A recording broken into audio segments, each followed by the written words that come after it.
Hello student, आज हम लोग एक नई क्लास की शुरुआत करने जा रहे हैं। क्लास 11th के सिलेबस से। क्लास 11th में क्या क्या सिलेबस है इसके बारे में थोड़ा एक नज़र डाल लेते हैं उस पर कि हमको पढ़ना क्या क्या है। देखिए, पढ़ने से पहले हमको ये जानना जरूरी है हमें पढ़ना क्या क्या है ना। तो इसलिए थोड़ा देख लेते हैं सिलेबस के बारे में कि क्या है सिलेबस, कितनी यूनिटें हैं और जो कुछ भी है। ओके, कितने चैप्टर्स पढ़ने हैं, किस चैप्टर में क्या पढ़ना है। ओके, तो हमें इसमें कुल 5 यूनिट पढ़नी है। हमें इसमें कुल 5 यूनिट पढ़नी है, जिसमें पहली यूनिट है हमारी डाइवर्सिटी इन लिविंग ऑर्गेनिज्म, यानी किसी भी जीवित जीव की विविधता। ठीक, डाइवर्सिटी के बारे में पढ़ना है। इसमें कुल 4 चैप्टर हैं। इस यूनिट में कुल कितने चैप्टर हैं? 4 चैप्टर। इसमें पहला है द लिविंग वर्ल्ड, यानी जीवित जगत। उसके बाद दूसरा है बायोलॉजिकल क्लासिफिकेशन, यानी जैविक वर्गीकरण। ठीक, उसके बाद में फिर अगला टॉपिक है प्लांट किंगडम, पादप जगत।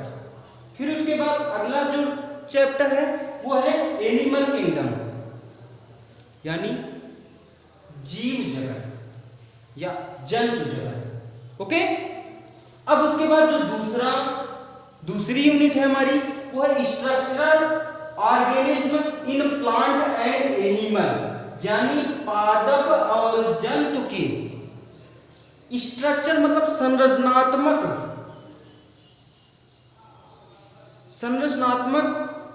जीवों के बारे में, यानी उसकी संरचना कैसी है, पादप की और जंतु की संरचना कैसी है, इसके बारे में हम पढ़ेंगे यूनिट 2 में।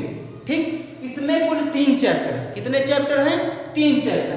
पहला है morphology of flowering plant, anatomy of flowering plant दूसरा है, और तीसरा है स्ट्रक्चरल ऑर्गेनाइजेशन इन एनिमल। यानी पहला है मॉर्फोलॉजी, यानी किसी भी पुष्पी पादप की मॉर्फोलॉजी पढ़नी है। उसके बाद एनाटॉमी पढ़नी है, किसकी? पुष्पी पादप की एनाटॉमी भी पढ़नी है। और उसके बाद जो अगला चैप्टर है वो क्या पढ़ना है? स्ट्रक्चरल ऑर्गेनाइजेशन इन एनिमल, यानी जंतु के जंतु की जो संरचना है वो कैसी है। ठीक, अब उसके बाद जो तीसरी यूनिट है वो है सेल मतलब कोशिका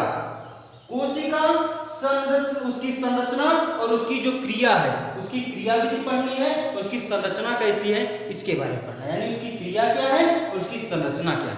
ओके, इसमें कुल 3 चैप्टर हैं।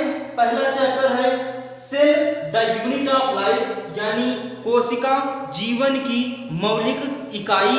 उसके बाद दूसरा जो चैप्टर है वह है बायोमॉलिक्यूल्स, यानी जैव अणु। और जो तीसरा चैप्टर है वो cell cycle and cell division, यानी कोशिका चक्र। उसके साथ साथ उसमें कोशिका विभाजन भी पढ़ना है। तो कुल मिला के हम इसमें 3 यूनिट के बारे में जाने हैं, 3 यूनिट के बारे में लिखा गया है, आगे और लिखने जा रहे हैं, तो इसलिए आप इसको पहले नोट डाउन कर लीजिए। ओके,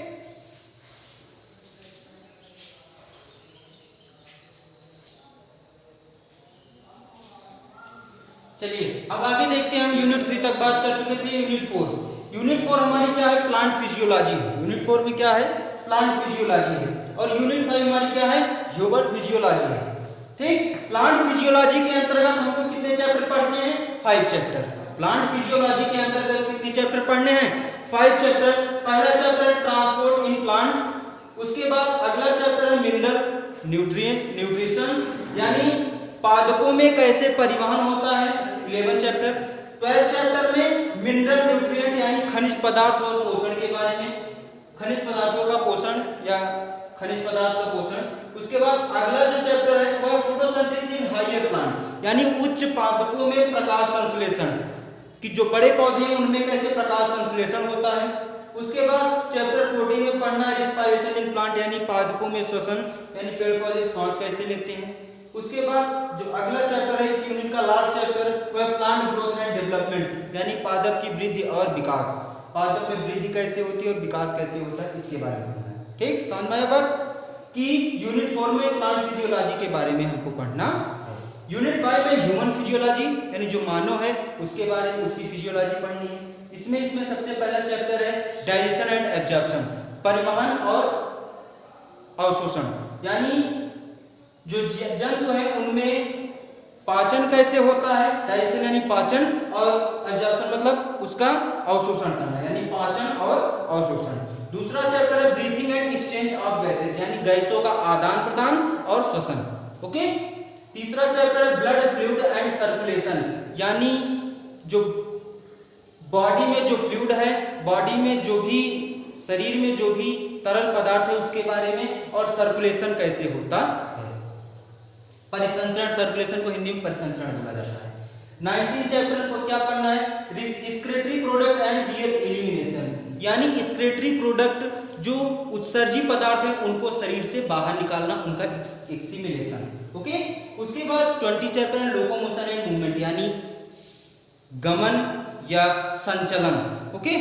फिर उसके बाद यूनिट 21 चैप्टर में न्यूरल कंट्रोल एंड कोऑर्डिनेशन यानी नर्वस सिस्टम के बारे में पढ़ना है, नर्वस सिस्टम यानी तंत्रिका तंत्र। ओके।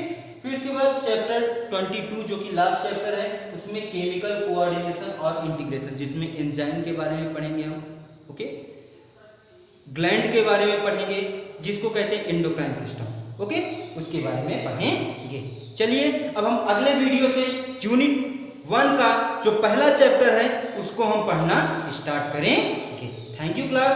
सिलेबस आप लोग नोट कर लीजिएगा और इस पे थोड़ा देख लीजिएगा कौन कौन से चैप्टर में हमें क्या पढ़ना है। ओके। थोड़ा एक काम करिएगा, एनसीईआरटी की बुक उठाइएगा, उसमें देखिएगा कि द लिविंग वर्ड में हमको क्या पढ़ना है। ओके। उसके बाद फिर हमको कमेंट में बताइएगा भी कि हम ये पढ़े, ये जानिए, ये देखिए। ओके। Thank you.